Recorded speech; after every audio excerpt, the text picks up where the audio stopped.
He had 400,000 subscribers and an opinion about a country he had never visited. That is the entire setup. That is all it took. One video, 12 minutes. A thumbnail of himself making a disgusted face next to a Filipino flag. A title that I am not going to repeat here because it does not deserve the traffic. He posted it on a Tuesday afternoon expecting what he always got: engagement, arguments in the comments section, a spike in watch time, maybe a few thousand new subscribers from the controversy. What he got instead was something that has not happened to a creator of his size in the way it happened to him. And the most extraordinary part of the entire story, the part that I have been sitting with for weeks trying to find the right words for, is that the Philippines never organized anything. There was no campaign, no coordinated response, no call to action from any influential account. The Philippines simply responded the way the Philippines responds to everything. Honestly, completely, and without any awareness of how powerful that was about to be. Stay with me because we are just getting started. His name for the purposes of this story is Jordan. 26 years old. Medium build. Short brown hair. The kind of creator who had built his audience on hot takes and contrarian opinions delivered with enough casual confidence that his viewers trusted him the way people trust someone who has never been wrong in front of them yet. Jordan had a formula that worked. Find something people had strong feelings about. Take the unpopular side. Film yourself being provocative about it for 12 minutes. Post it. Watch the numbers climb. The Philippines video followed the formula exactly. He talked about poverty statistics he had pulled from a 10-year-old article. He showed photographs of Manila streets that he had found on Google Images. He made jokes. He delivered opinions with the confidence of someone who had done extensive research when he had done none at all. He had never been to the Philippines. He had never spoken to a Filipino person at length about their country. He had a ring light, a camera, and 400,000 people who had decided to trust his judgment. The video posted at 2 in the afternoon on a Tuesday. By midnight, it had 400,000 views. Jordan went to sleep thinking the formula had worked again. He woke up to something he had never seen before. The comments had changed overnight. Not with anger. That was the thing that surprised everyone who watched it happen, including Jordan himself. There was almost no anger. What had flooded his comment section instead was something significantly more difficult to dismiss than anger. It was specificity. Thousands of Filipinos and Filipino Americans had arrived in his comment section and they had brought receipts. Not arguments. Not insults. Evidence. A Filipino nurse from California posted a 3-paragraph comment describing the hospital she had helped build in her home province and what it meant to the community. It had 14,000 likes by morning. A Filipino engineer from London posted his credentials and a detailed breakdown of every factual inaccuracy in Jordan's video with timestamps. It had 22,000 likes. A 60-year-old Filipino grandmother posted a single photograph of her family's home in Cebu, small but clean and full and clearly loved, with one sentence underneath. She said, "This is what you missed." That comment had 47,000 likes. Jordan's video was being ratioed in real time. His like-to-dislike count was collapsing. But more importantly, and this is the part that changed everything, the responses were being shared. Not just on YouTube. Everywhere.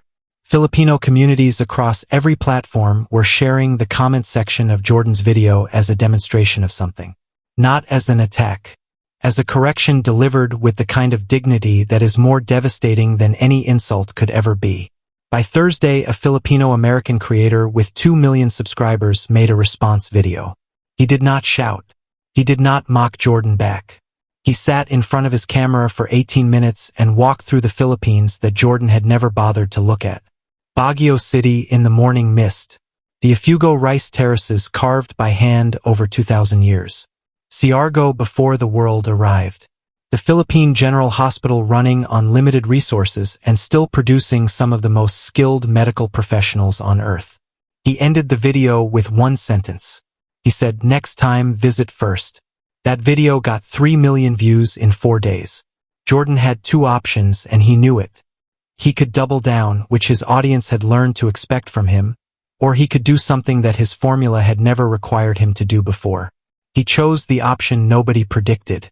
On Friday evening, 6 days after the original video, Jordan posted an apology. Not a non-apology. Not the standard creator crisis management template of "I am sorry if anyone was offended." A real one. 11 minutes long. He sat in front of his camera without the ring light, without the thumbnail face, without the formula. He looked genuinely smaller than he had in any video he had ever posted.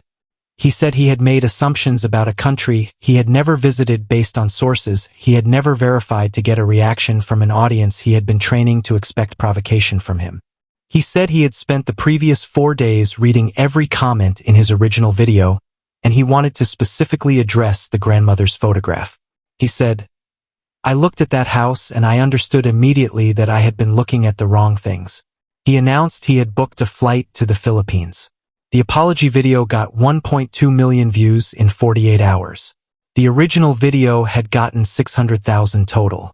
He landed in Manila 3 weeks later. He posted nothing for the first 4 days. No content. No stories. No location tags.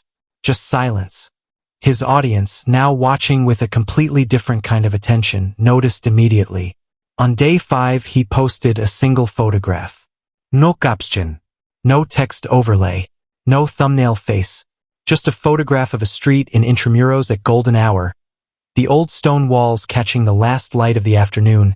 2 children chasing each other across the cobblestones in the distance. The sky above it all a specific shade of blue that does not exist in photographs taken anywhere else.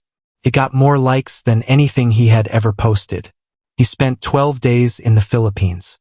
He posted a full video on the last day.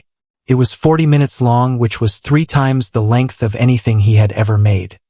He visited the places that the Filipino nurse and the Filipino engineer and the 60-year-old grandmother had pointed him toward in those original comments. He stood on that Siargao beach and he said on camera, "I owe this country something I do not know how to repay."